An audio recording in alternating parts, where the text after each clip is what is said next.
आइए शुरू करते हैं न्यूज पथ पर सफर। सबसे पहले आपको दिखाते हैं ऐसी तस्वीरें जिनका जिक्र सरे रहा है। ये तस्वीरें सुर्खियों में भी है और सोशल मीडिया पर भी है। इनसे आपका बाखबर होना बेहद जरूरी है क्योंकि चौराहे पर इन्हीं की चर्चा है। छत्तीसगढ़ के सीएम भूपेश बघेल का एक अलग अंदाज देखने को मिला। दरअसल वो दूध में एक कार्यक्रम के दौरान भजन गाते दिखाई दिए। उनका ये वीडियो सोशल मीडिया पर भी वायरल हो रहा है। सीएम बघेल जब कुछ दूसरे कलाकारों के साथ मंच पर मौजूद थे तो वो भी हाथों में माइक लेकर राम भजन गाने से खुद को रोक नहीं पाए।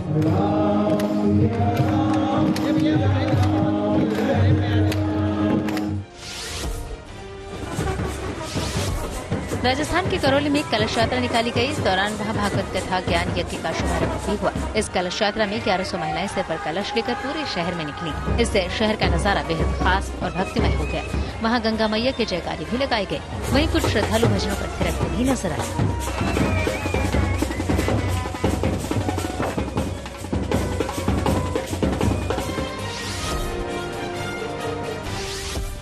हिमाचल में बिलासपुर के नैना देवी मंदिर में भक्तों ने 40 किलो चांदी भेंट की। बताया गया कि इसकी कीमत करीब 33 लाख रुपए है और ये चांदी माता के चरणों में भेंट की गई, जिससे मंदिर के गर्भगृह के स्तंभ सजेंगे। ये भेंट श्री नैना देवी सेवा सोसाइटी लुधियाना की ओर से दी गई। सोसाइटी के मुताबिक ये चांदी श्रद्धालुओं की ओर से काफी समय से जुटाई जा रही थी ताकि इसे माता को अर्पित किया जा सके। मध्य प्रदेश के इंदौर में जैनब नाम की एक लड़की और उसके पिता को डूबने से बचाने वाले 2 युवकों की काफी तारीफ हो रही है। दरअसल ये लड़की अपने परिवार के साथ लोदिया कुंड में पिकनिक मनाने गई थी। जब वो कुंड के पास गाड़ी में बैठी थी तभी उसने गाड़ी गलती से स्टार्ट कर दी, जिससे वो गाड़ी समेत कुंड में गिर गई। फिर उसके पिता भी कुंड में कूद पड़े, जिन्हें वहाँ मौजूद सचिन और सुमित मैथ्यूज नाम के युवकों ने किसी तरह बचा लिया। अब ये परिवार इन दोनों का शुक्रिया करता नहीं थक रहा है। सामने से कोई फरिश्ता आए, उन्होंने सुमित जी उन्होंने मुझे देख लिया, इनको तैरना आता नहीं है तो वो तो आए मुझे बचा लिया। सचिन नाम के शख्स थे, उन्होंने बताया हमको नाम, उनने इसको देख लिया खिड़की से। खिड़की तो मेरी खुली थी क्योंकि बंद नहीं हो रही थी, खिड़की खुली थी, बाकी सब तो दरवाजे बंद हो गए थे। अब खिड़की खुली थी तो खिड़की में से इसका मुंह बाहर आ गया। तो जैसे इसको देखा तो उसको सचिन जी ने बाहर निकाल लिया, सेफली उसमें बाहर आ गई और बाहर लाके इसको निकाल लिया और हम दोनों सुरक्षित बाहर आ गए। राजस्थान के दौसा में सावन महोत्सव का आयोजन किया गया। इस दौरान महिलाओं के लिए अलग अलग प्रतियोगिता भी रखी गई थी। इनमें रस्साकशी, मेहंदी, म्यूजिकल चेयर समेत कई प्रतियोगिताएं शामिल रहीं। इस सावन महोत्सव में महिला एवं बाल विकास विभाग की मंत्री ममता भूपेश ने भी महिला प्रतियोगियों की हौसला अफजाई की। जिंदगी का सफर सुहाना हो, इसके लिए सावधान रहना जरूरी है। रोजमर्रा की आपाधापी में कुछ देर बैठकर सोचना समझना भी जरूरी है कि आपके आसपास क्या हो रहा है और जो कुछ हो रहा है उससे हमारी जिंदगी, हमारा परिवार कैसे प्रभावित हो सकता है। इसलिए हॉर्न बजाकर बाखबर करने वाली खबर जरूरी होती है। और आज की ये खबर बेटियों की सुरक्षा से जुड़ी है। वैसे तो सभी राज्य सरकारें अपने तौर पर लड़कियों और महिलाओं की सुरक्षा को लेकर जरूरी कदम उठाती है, फिर भी कई ऐसे राज्य हैं जहां छेड़छाड़ पर लगाम लगाना बड़ी चुनौती है। ऐसे ही एक राज्य है राजस्थान, जहां अब सरकार ने एक ठोस कदम उठाते हुए फैसला किया है कि मंचलों को राज्य सरकार की नौकरी नहीं दी जाएगी। जी हां, यानी कि उनका आवेदन ही रद्द कर दिया जाएगा। ये पहल अच्छी है और बेटियों की सुरक्षा से जुड़ी है, इसलिए जरूरी है कि इसे लेकर हॉर्न बजाया जाए।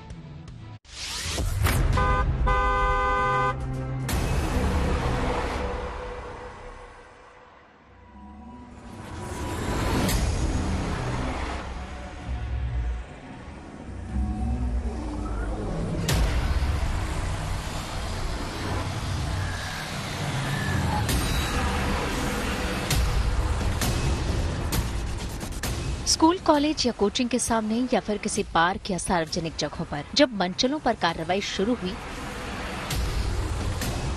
उनकी धरपकड़ या पिटाई शुरू हुई तो हालात काफी हद तक बदले।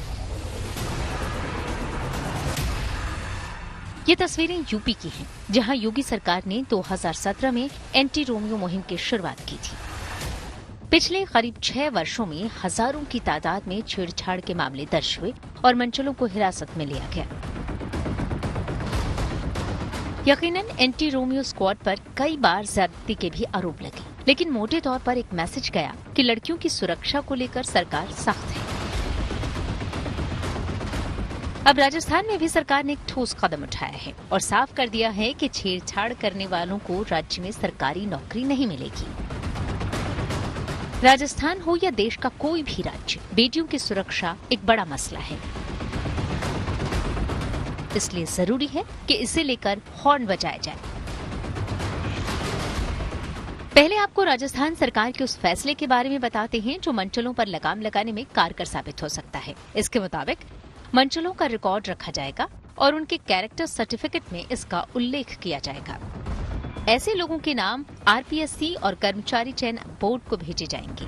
ऐसे युवा अगर नौकरी के लिए अप्लाई करेंगे तो उनके आवेदन ही रिजेक्ट हो जाएंगे। यानी छेड़छाड़ की वजह से जिनका सर्टिफिकेट खराब होगा उनको अब राजस्थान में सरकारी नौकरी नहीं मिलेगी। मन चले लोग जो है इनका इलाज करो, इनके नाम लिखो और इनके नाम भेजो आरपीएससी के अंदर और यहाँ पर सबऑर्डिनेट सर्विसेज के अंदर।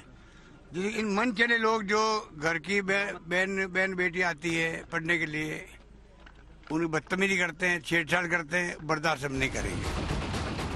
हालांकि अभी सरकार की तरफ से मौखिक आदेश दिए गए हैं। इसके पालन के लिए भर्ती प्रक्रियाओं और सरकारी नौकरी की पात्रता के नियमों में बदलाव करना होगा। लेकिन इस आदेश से एक मैसेज दे दिया गया है। इसके साथ ही राजस्थान सरकार ने मंचलों के खिलाफ स्पेशल ऑपरेशन चलाने के आदेश दिए हैं।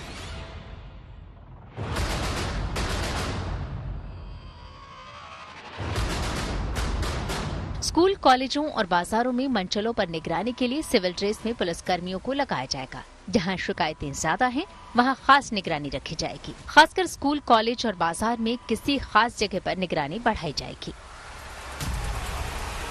इस तरह राजस्थान में महिलाओं और लड़कियों की सुरक्षा को लेकर सरकार सख्त हो गई है। उम्मीद की जा सकती है कि राजस्थान में इससे तस्वीर बदलेगी, जो महिला अपराध के मामलों में टॉप राज्यों में आता है। बेटियों की सुरक्षा के लिए एक पहल राजस्थान में हुई है, लेकिन हर राज्य, हर इलाके में छेड़छाड़ पर लगाम लगे, इसके लिए हॉर्न बजाना जरूरी है। Bureau report, good news today.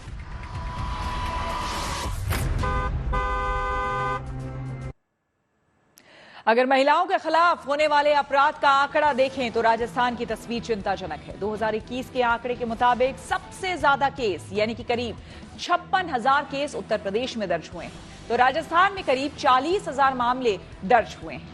Delhi में यह आंकड़ा करीब 14,000 का है। आपको ये जानना चाहिए कि महिलाओं के खिलाफ होने वाले अपराध में सबसे ज्यादा मामले घरेलू हिंसा के ही होते हैं, लेकिन दूसरे नंबर पर यानी कि करीब 20% केस छेड़छाड़ या उत्पीड़न के होते हैं। इस तरह ये चुनौती बहुत बड़ी है और इसके खिलाफ सख्ती जरूरी है।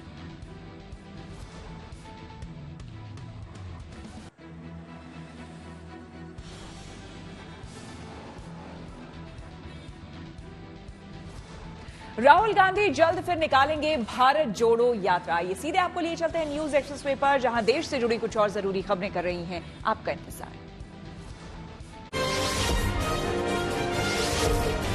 कांग्रेस सांसद राहुल गांधी को इतवार फिर से सरकारी बंगला आवंटित कर दिया गया। उनका ये पता दिल्ली में 12 तुगलक लेन होगा, यानी वही आवास जो सांसद पद जाने से पहले था। मोदी सरनेम मामले में मार्च में राहुल गांधी की सदस्यता चली गई थी, तो फिर अप्रैल में उन्हें ये सरकारी बंगला भी खाली करना पड़ गया था। वहीं अब जब उनसे बंगला मिलने को लेकर सवाल पूछा गया तो राहुल गांधी ने कहा कि पूरा हिंदुस्तान उनका घर है। राहुल ने ये बात कांग्रेस दफ्तर में कही। अब जल्द ही राहुल अपनी भारत जोड़ो यात्रा का दूसरा चरण गुजरात से शुरू करेंगे और ये मेघालय में खत्म होगा। मेरा घर पूरा हिंदुस्तान है। आम आदमी पार्टी के सांसद राघव चड्ढा की ओर से राज्यसभा में लाए गए एक प्रस्ताव पर हुए विवाद पर पार्टी ने सफाई दी। केजरीवाल सरकार में मंत्री सौरभ भारद्वाज ने कहा कि राघव चड्ढा ने दूसरे सांसदों के हस्ताक्षर का कोई भी फर्जीवाड़ा नहीं किया है। सौरभ भारद्वाज के मुताबिक बीजेपी जानबूझकर उनकी सदस्यता छीनने की कोशिश में लगी है। भारतीय जनता पार्टी और गृह मंत्री राघव भाई से इतना परेशान है कि जिस तरीके से राहुल गांधी जी की सदस्यता को लिया गया, कोशिश कर रहे हैं कि राघव चड्ढा भाई की भी सदस्यता खत्म की जाए। ईडी ने झारखंड के सीएम हेमंत सोरेन को समन जारी किया। ये समन मनी लॉन्ड्रिंग के मामले में भेजा गया, जिस पर उनसे 14 अगस्त को पूछताछ होगी। ये मामला जमीन केस से जुड़ा है। इससे पहले पिछले साल भी सोरेन से पूछताछ हो चुकी है। हरियाणा के नूंह में हुई हिंसा को लेकर अब तक 142 एफआईआर दर्ज की गई है। साथ ही 312 लोगों को गिरफ्तार किया गया है। राज्य के गृह मंत्री अनिल विज ने ये जानकारी दी। वहीं इस बीच प्रशासन ने हिंसा में हुए नुकसान का लोगों से ब्यौरा मांगा। इसके लिए नागरिक क्षतिपूर्ति हरियाणा.gov.in पर अपनी संपत्ति के नुकसान की जानकारी दर्ज करवा सकते हैं। इसके बाद राज्य सरकार इस नुकसान की भरपाई करेगी। 6 राज्यों की 7 विधानसभा सीटों पर 5 सितंबर को उपचुनाव होगा। इसके नतीजे 8 सितंबर को आएंगे। इसमें यूपी, पश्चिम बंगाल, केरल, झारखंड और उत्तराखंड की 1-1 सीट और त्रिपुरा की 2 सीटें शामिल हैं। यूपी के कानपुर और दूसरी जगहों पर आम आदमी पार्टी ने टमाटर की कीमतों को लेकर अनोखा प्रदर्शन किया। उसके कार्यकर्ताओं ने टमाटर और दूसरी सब्जियों को ब्रीफकेस में रखकर अपना विरोध जताया। उनका कहना है कि ये चीजें इतनी महंगी हो गई हैं कि इन्हें संभाल कर रखना पड़ रहा है। ओडिशा के स्कूलों में अब दाखिले के लिए आधार जरूरी नहीं होगा। राज्य सरकार ने ये आदेश जारी कर दिया। इससे एडमिशन को लेकर अभिभावकों को बड़ी राहत मिलेगी। इतना ही नहीं, आदेश नहीं मानने वाले स्कूलों के खिलाफ कानूनी कार्रवाई भी की जाएगी। और अब रुक करते हैं प्रगति मार्ग का, जहां ऐसी खबरें हैं जो कि देश की तरक्की, प्रगति और लोगों की काबिलियत दिखाती है। एक पुलिस ऑफिसर की छोटी सी कोशिश कैसे शहर के युवाओं को बड़ी उम्मीद दे सकती है, इसकी बानगी है मध्य प्रदेश के सिंगरौली के एसपी मोहम्मद यूसुफ कुरैशी, जिन्होंने आर्थिक रूप से कमजोर छात्रों को मदद के मकसद से पुलिस लर्निंग सेंटर खोला है। इसमें छात्रों को प्रतियोगिता परीक्षाओं की तैयारियों के लिए फ्री में कोचिंग क्लासेस दी जाती है। अच्छी बात यह है कि सिंगरौली के एसपी मोहम्मद यूसुफ कुरैशी ने जब ये लर्निंग सेंटर खोला तो उनके जैसे कई लोग छात्रों को फ्री में क्लासेस देने के लिए उनके साथ आ गए।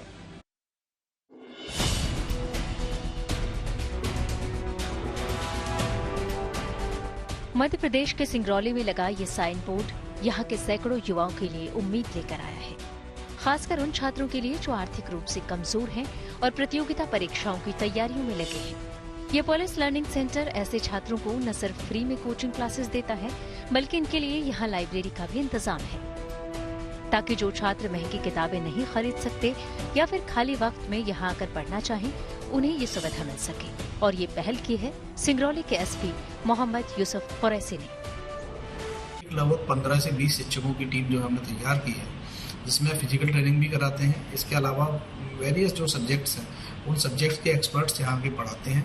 पुलिस परिवार के बच्चे और बहुत सारे जो कॉम्पिटिटिव एग्जाम्स हैं, उनकी तैयारी करने वाले बच्चे इसमें पार्टिसिपेट कर रहे हैं और काफ़ी अच्छा इसमें रिस्पॉन्स आ रहा है। इसमें बेसिकली ये है कि जो बच्चा जिस चीज़ की तैयारी करना चाहता है, जैसे उसको रीजनिंग तैयारी करना है या फिजिकल की तैयारी करना है उसको, या उसका मैथ वीक है या कोई पॉलिटी वाला पोर्शन वीक है, तो वो आके यहाँ निःशुल्क अपना तैयारी कर सकता है। शिखर योजना के तहत चल रहे इस पुलिस लर्निंग सेंटर का मकसद है पुलिस विभाग के कर्मचारियों के बच्चों के साथ साथ शहर के दूसरे युवाओं के लिए भी एक ऐसा प्लेटफॉर्म तैयार करना जिसमें उन्हें एक ही जगह पर हर तरह की प्रतियोगिता परीक्षा की तैयारियों के लिए मंच मिल सके। लिहाजा यहाँ राज्य स्तरीय प्रतियोगिता परीक्षाओं से लेकर यूपीएससी की परीक्षाओं तक की तैयारी करवाई जाती है। वाद विवाद प्रतियोगिताएं आयोजित होती हैं। बेसिकली हम यूपीएससी और एमपीपीएससी पे फोकस करते हैं और उसके साथ साथ जो छोटे एग्जाम्स हैं जैसे व्यापम के एग्जाम्स हैं, एमपीएसआई, एमपी कांस्टेबल, इन सब चीज़ों पे फोकस करते हैं। मतलब हमारे पास वनडे एग्जाम भी है और मोर देन वनडे एग्जाम भी है। तो इनके लिए हमारे पास एक टीम है टीचर, जिसको हेड मैं करता हूँ। और बच्चे यहाँ पे वीक में 4 से 7 पढ़ते हैं और वीकेंड में 10 से 1 बजे। सिंगरौली के एसपी मोहम्मद यूसुफ कुरैशी की पहल पर चल रहे इस लर्निंग सेंटर में फिलहाल 40 से 45 बच्चे हैं जो यहाँ फ्री में कोचिंग क्लासेस ले रहे हैं। अच्छी बात यह है कि जिस मकसद और नीयत से इस लर्निंग सेंटर की शुरुआत हुई है, उसमें पुलिस विभाग हर तरह से अपना योगदान दे रहा है। एसपी से लेकर तमाम पुलिस अधिकारी भी यहाँ क्लासेस लेते हैं। मुझे यहाँ 2 हफ्ते हो चुके हैं और यहाँ से मुझे बहुत फ़ायदा मिल रहा है। मुझे स्कूली पढ़ाई में भी काफ़ी हेल्प मिल रहा है और अदर जो साइड नॉलेज होता है उससे भी काफ़ी। जी नहीं, बिल्कुल ये निःशुल्क कोचिंग है, हम यहाँ से निःशुल्क पढ़ाई भी करते हैं। सर मैं क्लास स्टार्ट हुई थी तभी से मैं आ रहा हूँ। 1 दिन 2 दिन बाद मैंने क्लास ज्वाइन कर ली थी और जब से मैं आ रहा हूँ सर अच्छे से पढ़ाई हो रही है और मैं प्रिपरेशन भी कर रहा हूँ, साथ में तैयारी कर रहा हूँ, तो अच्छा लगता है। सर पढ़ाते हैं, समझ नहीं आता है और 3-4 क्लास सर हम लोग अटेंड कर लेते हैं। ये तस्वीरें बताती है कि शुरुआत कहीं से भी हो सकती है, बस एक कदम आगे बढ़ाने की जरूरत है, नेक नियत और अच्छे मकसद के साथ। फिर कारवां खुद ब खुद बन जाता है। ये कहा जाए कि जो एसपी यहाँ सिंगरौली है उनकी बड़ी अच्छी पहल है। अगर मध्य प्रदेश में इस तरह हर जगह पहल की जाए तो जो गरीब बच्चे हैं उनको अच्छी शिक्षा मिल सकती है और अच्छे कंपटीशन में वो हिस्सा ले सकते हैं। सिंगरौली से जीएनटी के लिए हरिओम सिंह। न्यूज पथ पर आगे है धन बाजार, जहां शेयर बाजार से लेकर कारोबार तक की सभी अहम खबरें होती है और जिसका सीधा रिश्ता आपकी आमदनी आपकी जेब से होता है। तो तेज रफ्तार खबरों के बीच ये जरूरी खबरें छूट न जाए, इसलिए आपको सीधे लिए चलते हैं धन बाजार। शेयर बाजार में गिरावट रही। सेंसेक्स 107 अंक गिरकर 65,846 पर बंद हुआ, तो वहीं निफ्टी में भी 26 अंकों की गिरावट रही। निफ्टी 19,571 पर बंद हुआ। सेंसेक्स के 30 शेयरों में से 20 में गिरावट और 10 में तेजी देखने को मिली। दिल्ली सराफा बाजार में सोने चांदी की कीमतों में गिरावट देखने को मिली। दिल्ली में सोना 80 रुपए सस्ता हुआ। अब 10 ग्राम सोने की कीमत 60,120 रुपए हुई। वहीं चांदी की कीमत में भी 800 रुपए की गिरावट आई। दिल्ली में अब 1 किलो चांदी की कीमत 74,000 रुपए हुई। आरबीआई की मॉनेटरी पॉलिसी कमेटी की बैठक शुरू हो गई। ये बैठक 10 अगस्त तक चलेगी और 10 अगस्त यानी बृहस्पतिवार को ही आरबीआई रेपो रेट यानी ब्याज दरों में बदलाव की घोषणा करेगा। हालांकि विशेषज्ञों का अनुमान है कि महंगाई को देखते हुए आरबीआई लगातार तीसरी बार ब्याज दरों में कोई बदलाव नहीं करेगा। अभी रेपो रेट 6.50% पर बनी हुई है। आरबीआई ने इससे पहले अप्रैल और जून में हुई बैठक में भी ब्याज दरों में कोई बढ़ोतरी नहीं की थी।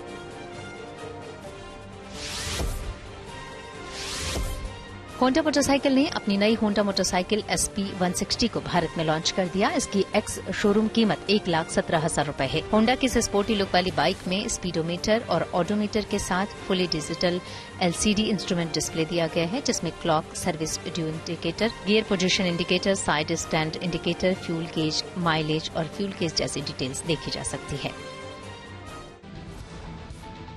और खबरों के एक्सप्रेसवे से आगे रुक करते हैं सियासी धाबे का, जहां आज की सबसे दिलचस्प खबर मौजूद है। लोकसभा में अविश्वास प्रस्ताव पर बहस के पहले दिन जबरदस्त घमासान हुआ। वैसे तो इस बहस का मुद्दा मणिपुर है, लेकिन महंगाई से लेकर भ्रष्टाचार तक कई बातों का जिक्र हुआ। सरकार की ओर से भी ज्यादा हमला विपक्ष की मोर्चाबंदी यानी कि इंडिया पर किया गया। बहस के दौरान बीजेपी का फोकस राहुल गांधी पर नजर आया।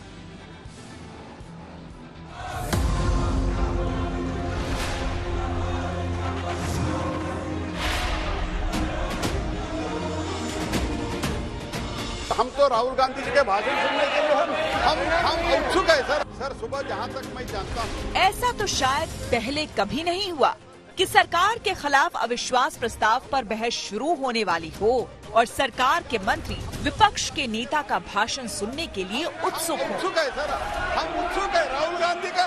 राहुल क्या हो गया, ऐसे क्या? चर्चा थी कि बहस की शुरुआत राहुल गांधी कर सकते हैं, इसलिए संसदीय कार्य मंत्री ने तंज कस दिया।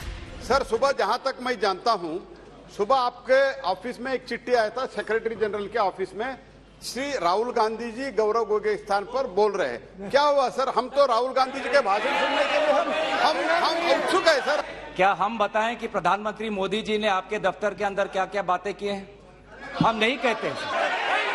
एक गंभीर आरोप है माननीय अध्यक्ष जी, बताइए। जिस पर कांग्रेस उखड़ गई। लोकसभा की अपनी सीट पर राहुल चुपचाप बैठे रहे। लेकिन दिलचस्प ये है कि जिस बहस की शुरुआत राहुल गांधी के नाम से हुई, उसमें उनका जिक्र बार बार आया। कभी कांग्रेस की ओर से तारीफ की शक्ल में, तो कभी बीजेपी की ओर से तंज के तौर पर। मैं ये सोच रहा था कि राहुल जी बोलेंगे, क्योंकि मीडिया में तरह तरह की खबरें आ रही थी, लेकिन लगता है कि शायद आज तैयार नहीं थे, देर से उठे होंगे तो नहीं बोल पाए। कोई बात नहीं है। कहा जा रहा है कि पहले दिन राहुल रणनीति के हिसाब से ही चर्चा में शामिल नहीं हुए। मुमकिन है चर्चा के आखिरी दिन सदन में प्रधानमंत्री की मौजूदगी में राहुल मोर्चा संभाले। लेकिन उससे पहले जिस मुद्दे पर विपक्ष अविश्वास प्रस्ताव लेकर आया है, उसे सुलझे तरीके से गौरव गोगोई ने सामने रखा। ये बात कभी भी संख्या की नहीं थी, ये बात हमेशा इंसाफ की थी, मणिपुर के इंसाफ की। सवाल पहला कि आज तक वो मणिपुर क्यों नहीं गए? राहुल जी गए, इंडिया अलायंस के विभिन्न पार्टीज गए, गृह मंत्री जी गए, MOS होम गए, पर देश के मुखिया होने के नाते प्रधानमंत्री मोदी जी क्यों नहीं गए? ये है सवाल। मुद्दा भले ही मणिपुर है, लेकिन ये बात साफ है कि अविश्वास प्रस्ताव के बहाने विपक्ष की कोशिश न सिर्फ सरकार को घेरने की है, बल्कि विपक्षी एकता की ताकत दिखाने की है। इस बहस में ठीक यही रणनीति बीजेपी की है। इसलिए निशिकांत दुबे ने विपक्षी एकता के धागे खोलने में कोई कोर कसर नहीं छोड़ी। ये INDIA की बात करते हैं। मुझे तो मैं सोनिया जी का बहुत सम्मान करता हूँ, और ये जो INDIA बना है सर, ये INDIA यहाँ जितने लोग सांसद बैठे हैं ना, उनको रैंडम यदि आप पूछ लीजिए अपोजिशन वाले से कि INDIA का क्या फुल फॉर्म है, शायद कुछ ही लोग होंगे जो बता पाएंगे। गाना है ना सर, ये कैसा सुर मंदिर है जिसमें संगीत नहीं, गीत लिख दी दीवारों पर, गाने की सुर नहीं, गाने की रीत नहीं। मतलब आप ये समझे सर कि ये आंख का अंधा नाम नयन सुख। इस तरह सरकार के खिलाफ जिस अविश्वास प्रस्ताव पर बहस हो रही है, वो असल में 2024 की लड़ाई से पहले अपनी अपनी ताकत दिखाने की कोशिश नजर आती है। शायद इसलिए मणिपुर का जिक्र तो है, लेकिन लगातार मुद्दे इधर से उधर जा रहे हैं और व्यंग्य के तीर चल रहे हैं। वो एक हिंदू सभ्यता संस्कृति में बिलीव कर रही है, इसीलिए अलौकिका पंडिता की तरह जो पूरा किताब में लिखा हुआ है कि क्या क्या करना चाहिए एक भारतीय नारी को, उसका पूरा का पूरा पिक्चर सोनिया जी देती है। उनको दो काम करना है, बेटे को सेट करना है और दामाद को भेंट करना है। वो एक सीधी सी बात है, लोकसभा का गणित पूरी तरह सरकार के साथ है, इसलिए अविश्वास प्रस्ताव का नतीजा सभी जानते हैं। ऐसे में विपक्ष की रणनीति सरकार की कमियां दिखाने और प्रधानमंत्री मोदी को घेरने की है, जबकि बीजेपी का प्रयास है कि विपक्ष की मोर्चाबंदी यानी इंडिया का अंतर्विरोध सामने लाए। इसलिए सभी की नजर आखिरी दिन पर टिकी है, जब प्रधानमंत्री बहस का जवाब देंगे। Bureau report, good news today.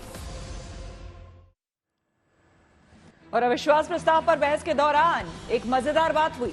Shiv Sena Shinde गुट के सांसद श्रीकांत शिंदे हनुमान चालीसा का जिक्र कर रहे थे, तभी विपक्ष के एक सांसद ने उनको टोका।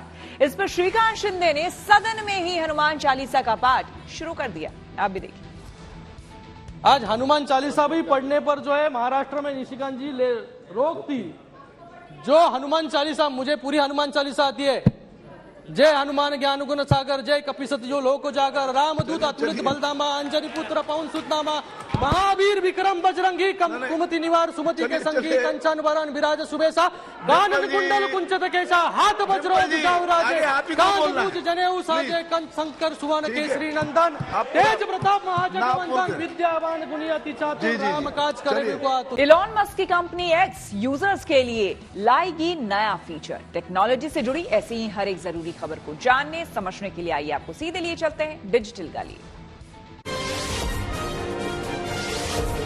अमेरिकी कारोबारी एलन मस्क ने अपनी कंपनी टेस्ला में एक बड़ी नियुक्ति की। उन्होंने भारतीय मूल के वैभव तनेजा को कंपनी में CFO यानी चीफ फाइनेंशियल ऑफिसर नियुक्त कर दिया। हाल ही में जैकरी किर्कहॉर्ड ने अपने पद से इस्तीफा दे दिया था। वैभव टेस्ला में ही अब तक चीफ अकाउंटिंग ऑफिसर की जिम्मेदारी संभाल रहे थे। वो दिल्ली यूनिवर्सिटी से कॉमर्स में ग्रेजुएट हैं।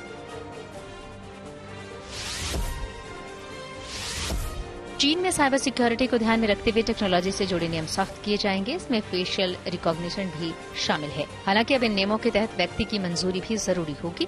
इस टेक्नोलॉजी में व्यक्ति की पहचान के लिए उसके चेहरे को स्कैन किया जाता है। दावा है कि एक जैसे लगने वाली दो लोगों के बीच काफी हद तक इस टेक्नोलॉजी से फर्क पड़ सकता है।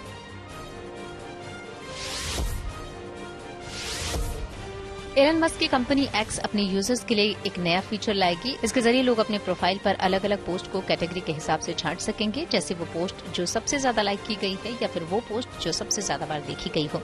हालांकि अभी ये तय नहीं है कि ये फीचर कब तक आएगा।